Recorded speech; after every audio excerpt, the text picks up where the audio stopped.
Welcome to the Revenge Story Times channel. Marriage, the sacred bond built on trust and love. What would you do if it shattered before your very eyes? When Rick realized that what seemed like an ordinary dinner plan with his wife, Brenda, was far more than it appeared, events spiraled into an unforeseen direction. The tension hidden in silence, the doubt sprouting in casual conversations, and a man confronting betrayal with cold resolve. But is everything as it seems, or does Rick have a plan of his own?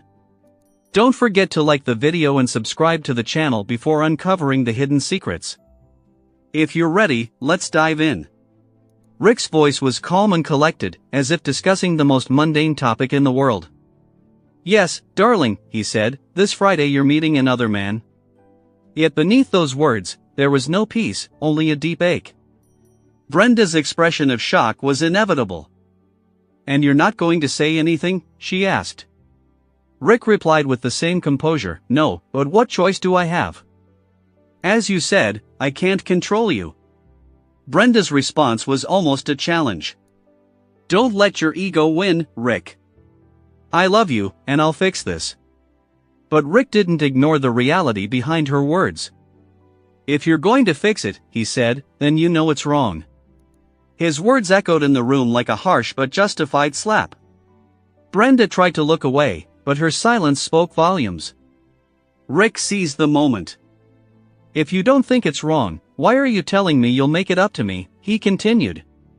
"If you were just going out to dinner with friends, you wouldn't feel the need to apologize. You wouldn't be this defensive about a simple hair appointment. But you know, don't you?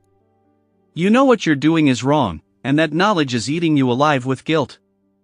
Brenda's denials were weak and riddled with contradictions. "But you gave me permission," she exclaimed, her voice trembling. Rick's response was sharp and clear. "I never gave you permission. I just accepted that I couldn't stop you. That doesn't mean I approve." Without changing his tone, Rick stripped away Brenda's defenses. "Say his name," he demanded. "Who is this man?" Brenda's silence was longer this time. "It doesn't matter," she finally whispered, her voice barely audible. But Rick had regained control of the situation. "It doesn't matter," he asked calmly. "But what you've done has consequences." Brenda's attempts to appear unbothered crumbled in the face of Rick's determination.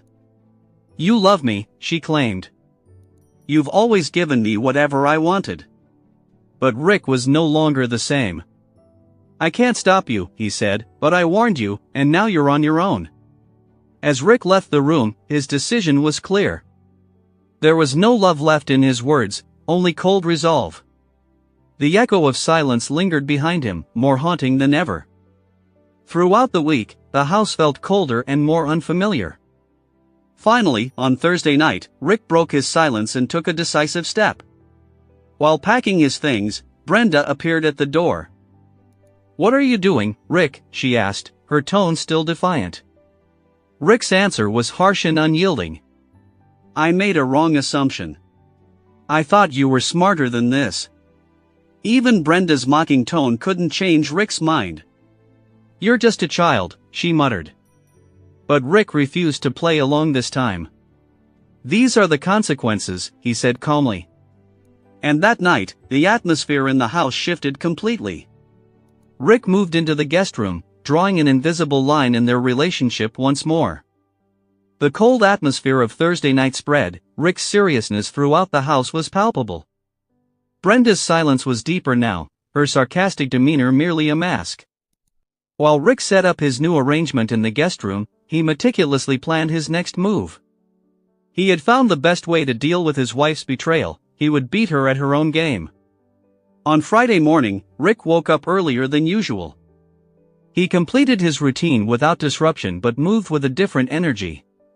He planned to leave work early and maintained his usual calm demeanor to avoid tipping Brenda off. Yet he knew this wasn't just an ordinary day for her. Everything hinged on tonight, and Rick was determined to write the final act of this play. After work, Rick set a plan into motion to completely transform his appearance. His first stop was the city's most prestigious unisex salon. As the stylist worked on him, Rick saw a stronger, more confident man reflected in the mirror. After a modern haircut and a precise shave, he emerged with a fresh look symbolizing a new Rick. Next, he visited an exclusive boutique for men.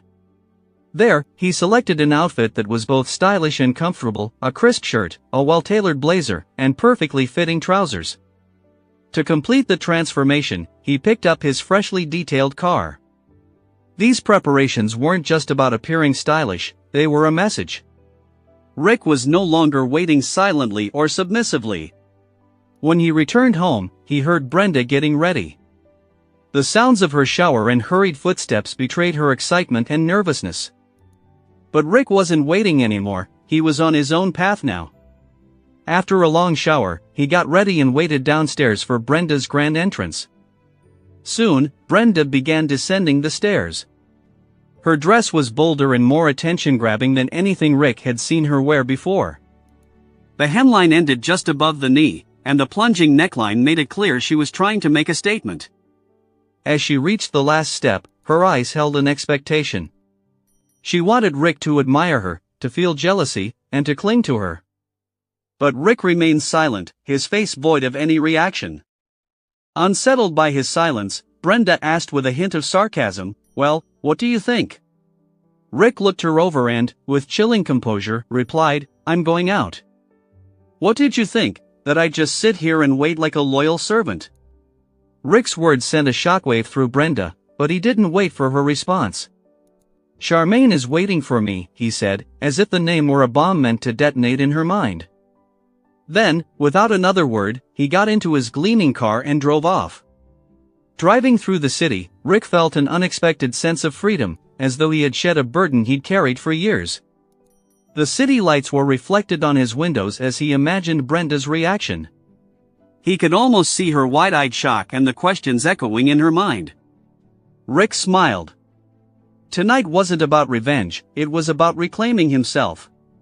Rick headed to a stylish wine bar he had carefully selected in advance. With live piano music, a small dance floor, and a refined ambience, it was the perfect setting to showcase his transformation. Upon arrival, he found a table reserved just for him. As he sipped his wine, he felt a sense of control and clarity he hadn't experienced in years. When Charmaine, a co-worker, joined him, their interaction was warm and genuine. While their relationship was strictly platonic, Charmaine's laughter and Rick's rediscovered joy added a spark to the evening. On the dance floor, their movements were fluid and natural, a rare and special connection in the moment. Meanwhile, Rick occasionally thought of Brenda, likely out with another man. But he felt no jealousy or anger. Instead, he saw this as a pivotal moment for her to fully grasp the consequences of her actions. Rick had answered her betrayal with his own words, consequences. As the night progressed, Brenda was likely stewing at home, or if out, consumed with thoughts of Rick. The name Charmaine had become her obsession. Jealousy gnawed at her like an open wound. While she had lost control of Rick, he relished every moment of his newfound freedom. By the end of the evening, Rick drove Charmaine home, appreciating the boundaries they both maintained while cherishing the beauty of the moment. When he returned home, Brenda was waiting in the living room, her eyes filled with anger, jealousy, and curiosity. "Who's Charmaine?" she demanded, her voice carrying a tone he hadn't heard before. Rick removed his jacket, hung it on a chair, and answered with a faint smile, "Consequences, Brenda. They're just consequences." As Rick retreated to the guest room, Brenda's silence became their most profound conversation. That night marked a turning point, not just for Brenda, but for Rick as well. In this story, the traces of betrayal had given way to an awakening. Thank you for listening. Until the end, see you in the next episode of Revenge Story Times. Take care of yourself and your loved ones. Goodbye.